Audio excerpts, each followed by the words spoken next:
Recording? Hey guys, everyone, this is Martin from howtomakemobilegames.com, and it's April the 6th, 2015, and our dog has just farted in the car while we're driving. Nice, thanks Louis. Thanks. So this video is a personal one, but I'll also talk about some game development stuff as well. That's hopefully relevant. But what this is traveling to Shanghai from South China, and we are going 1,500 kilometers. Check that out. I hope that you can see it. Please stay straight ahead. Look at that, 1,500 kilometers all the way to Shanghai. Oh my God, this is going to be the longest drive that I've ever had in my life. The longest single drive that I've ever had. The time before this, let me just turn that off, guys, a second. The time before this was driving from South England up to Manchester, which took me about 7 hours, and I thought that was long. But I think when I was doing that, I had it in mind that, oh, like I was racing home. I was really pushing to get home fast, and it just kept on going. It's with this journey, I'm just going to try and take it a little bit easy. I'm going to try and do it as quick as I can, but I'm not going to like try and, oh, come on, get it finished now, because it'll just drive me mental. This cement, this tarmac, this asphalt will not stop. It will keep on coming and coming and coming for 1,500 kilometers. So we're talking like a 22 hour, 24 hour journey. My wife said that her friend finished it in 17 hours, and she just did it, I don't know, in one go. She didn't like stop in a city, so I'm assuming that like she stopped in, like, you know, what do you call them, like lay-bys, the shops that you get on highways, not just banging it out 17 hours straight. That'd kill you. But the longest journey I did sort of combined was a road trip around Europe I did with a friend. We drove around 2,000 miles all the way down to Prague in Czechoslovakia, or Czech Republic, I think it's now known as, and back up to England, like through France and Austria, Germany, and so on. And that was about 2,000 miles. But this is going to be the single longest sort of just travel in one go. We're not stopping in any cities, or I just want to get this journey out of the way. I don't want to like go in cities, because if we do that, then we're going to end up like wasting time just driving around the cities, and then we're going to have to pack and keep going. I just want it out of the way. So I'm going to do a couple of videos for this one. This is part one, and I'm going to try and talk a little bit about some game stuff as well. I'm going to put the camera down now because I'm holding it, and that is a little bit dangerous. Right vehicle intersection. So just check I'm still Louis recording. just farted again. Whoa, Louis farted again. No, Lou. Sorry, you guys can't see it, can you? Our dog is farting. Got the trusty GPS there. An absolute necessity these days. Especially as a foreigner in China, you need a GPS or you will have no goddamn chance. This has been a life-saving piece of equipment, and I can't remember the days when we didn't have GPS now. I can't remember it.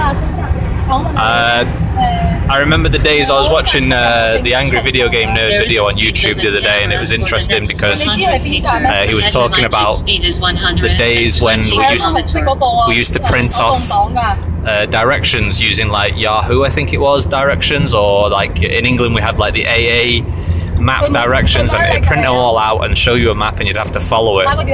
That was like that was a huge step forward, I remember.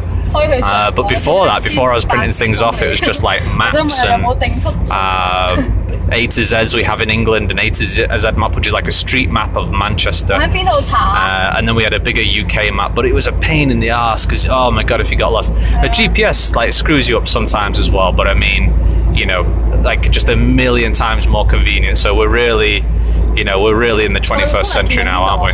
Okay, that's brilliant. So, but yeah, we're banging it out. We're on 1496 now. Well, hopefully you can see that. So let me turn this around, guys. It's a little bit dangerous.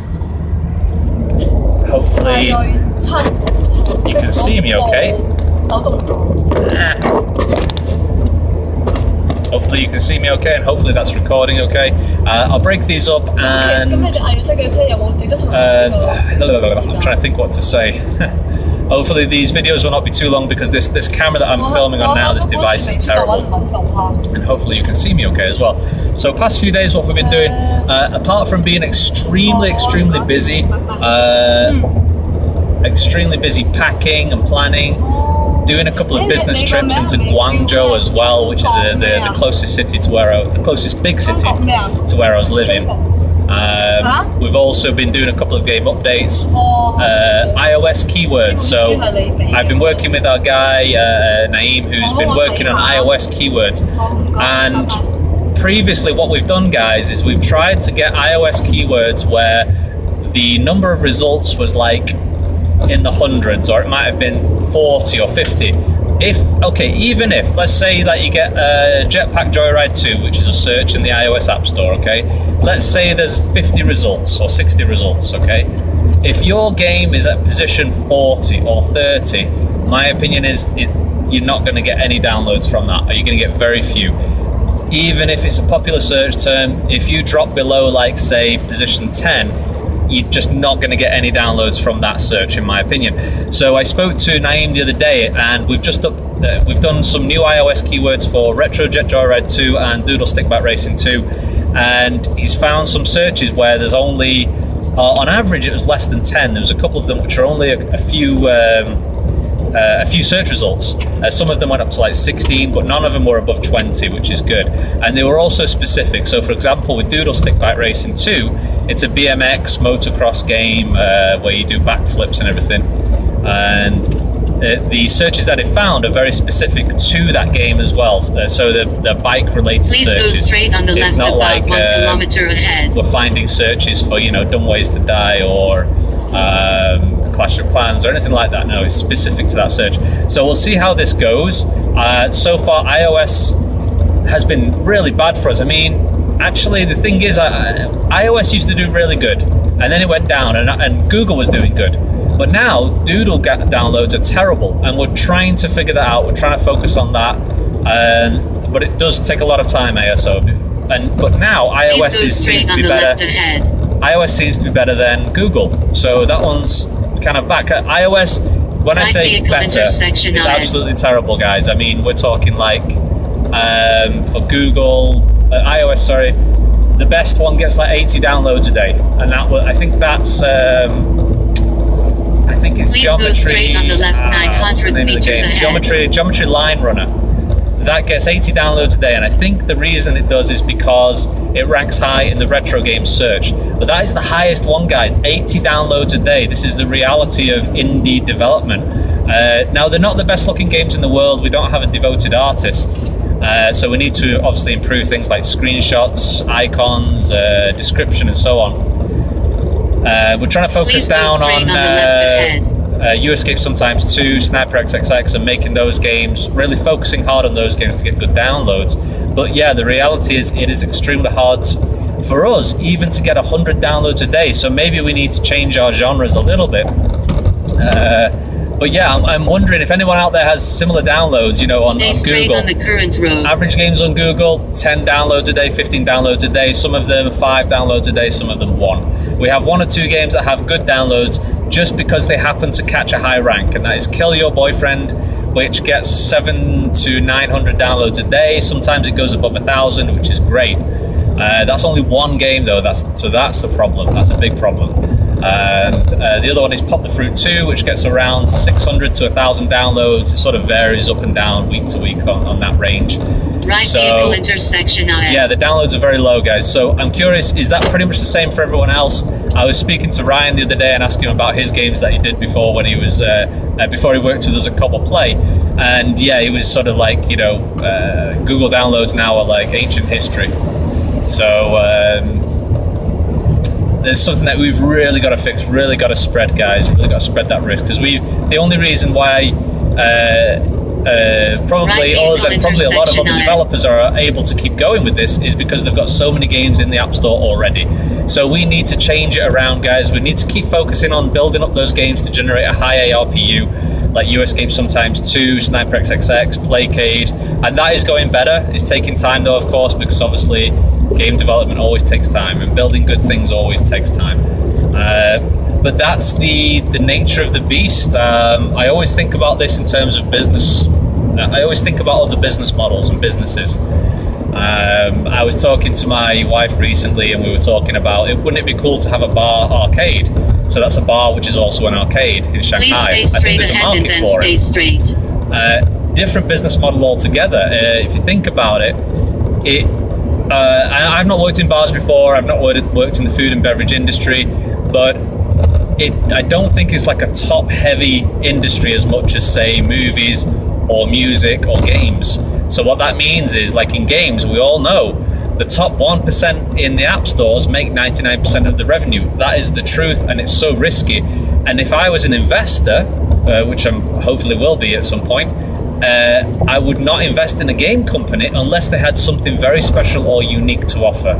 If it was just a game company making the next bubble shooter match 3 game, then no, it just wouldn't work out. So I wouldn't invest in that. But with like a bar arcade idea, talking about different business models, it's like the money is spread out more. You don't have to be number one in order to make good money. If you own a shop, like an off license, we call them in the UK, you know, like a 7-Eleven, you don't have to be the number one 7-Eleven out there. You can be a normal 7-Eleven that has average business and then open several of those shops, and you'll be doing fine. But the games market, probably on Xbox and all the consoles and PC, is a hit-driven market big time. So for us, we've definitely got to keep spreading the risk, keep looking at different business models, increasing the ARPU, improving those keywords, that App Store optimization, ASO, which I always talk about. And I talk about that way more than development these days, because development has a clear path to it, you know. You know, you want to build a racing game. There's a clear way to get that done, and it's documented online through tutorials, or you can just figure it out off the top of your head if you're a decent programmer, how to get a racing game done. But for marketing, it's always shifting, and it's not clear, and there's no like set way to get this thing done. Someone's pushing a car in the middle of the highway. They're okay. So that's why I'm always talking about ASO and SEO, guys. So I'll stop that video here, and I'm going to think about something more to talk about, and hopefully get a bunch of parts to this video done. This Journey to Shanghai video series. So, but yeah, please let me know, guys, how are your downloads on Google, on iOS, on Amazon, or any other app stores at the moment? I'm very curious to know. I know some of you guys do very well compared to what we get generally, but I know probably most of you are in the same sort of boat when it comes to the number of downloads that you get for each of your games. So anyway, let's see where we're up to on the miles now. I've only been talking for a minute, so